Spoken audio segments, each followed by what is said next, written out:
बिस्मिल्लाहिर्रहमानिर्रहीम। आज के जो हमारे प्रैक्टिस क्वेश्चन है मैथमेटिक्स ऑफ फाइनेंस के, time value of money single amount, वो 11 से 14 तक है। अब 11 को हम रीड आउट करते हैं।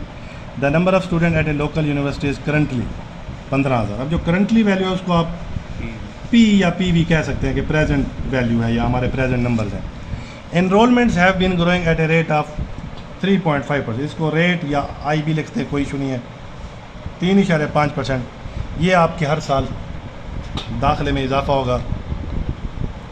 If enrolments continue at the same rate, अगर इसी रेट से ही कंटिन्यू रहे हर साल, what is the student population expected to be 10 years from now. 10 साल के बाद क्या होगी। अब इधर ना कोई कंपाउंडिंग फ्रिक्वेंसी होती है ना कुछ, क्योंकि जहाँ इन्वेस्टमेंट करते हैं वहाँ तो कंपाउंडिंग होती है। ये तो सिर्फ दाखिला है और उसके नंबर बताने हैं हमने, तो हम वही फ्यूचर वैल्यूज़ यानी फ्यूचर नंबर बताने हैं। प्रेजेंट वैल्यू या प्रेजेंट नंबर 1 प्लस रेट या आई पावर n।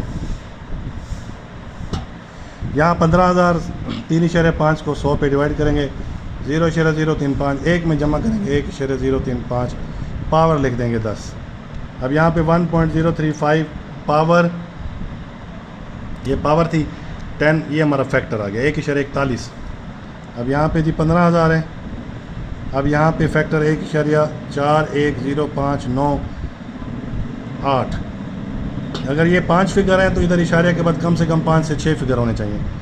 ज़रब ज़रब 15,000, 15,000 ज़रब किया तो ये नंबर आ गया 21,159 राउंड करके। ठीक है जी, ये आपकी 10 साल के बाद एनरोलमेंट होगी। और इसी तरह 12वां सवाल,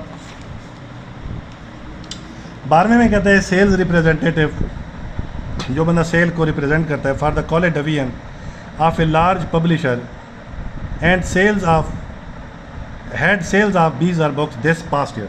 दिस पास्ट ईयर को भी हम प्रेजेंट वैल्यू ही कहते हैं। ये 20,000 बुक्स हैं, ये स्टूडेंट की तादाद निकली थी ऊपर वाले सवाल में, ये बुक्स हैं। ठीक है जी, बुक्स में हमारा जवाब निकलेगा। He her sales have been increasing at the rate of 10% per year. If her sales continue to grow at this rate, how many books should she expect to sell 5 years from now. तो आपका जो rate है वो आपका है जी 10% और साल जो है वो आपके हैं 5। तो इसमें भी हमने वही फ्यूचर वैल्यू निकालनी है। प्रेजेंट वैल्यू 1 प्लस रेट या आई पावर n, यहाँ पे 20,000, 10% को 100 पे डिवाइड करेंगे, 0.10 1 में ऐड करेंगे 1.10, ये आ गया 20,000। इधर हमने उसी तरह फैक्टर निकालना है 1.10 power 5।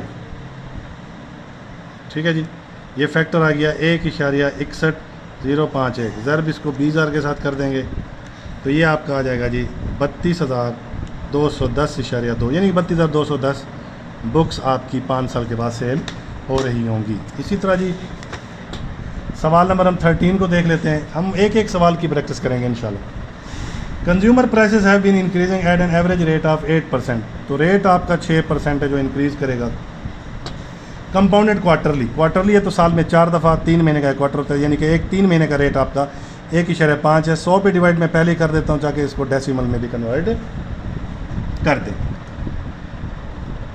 The base price on a particular model 14,500, यानी कि आपका जो 14,500 है ये बेस प्राइस, इसको प्रेजेंट वैल्यू कह सकते हैं। If prices on this model increase at the same rate as other consumer prices, अगर इसी रेट से बढ़ती रहे जैसे बाकी प्राइसेस भी बढ़ेंगी, what will the expected base price of this model be 5 year from now, यानी 5 साल के बाद। आपने वही फ्यूचर का फार्मूला लगाना है, वही पीवी, वही 1 प्लस रेट पावर n, वही 14,500। अब ये डॉलर में जवाब निकलेगा, इसमें अब वो 0.0515 ऐड करेंगे तो 1.015 आपका आ जाएगा पावर 5।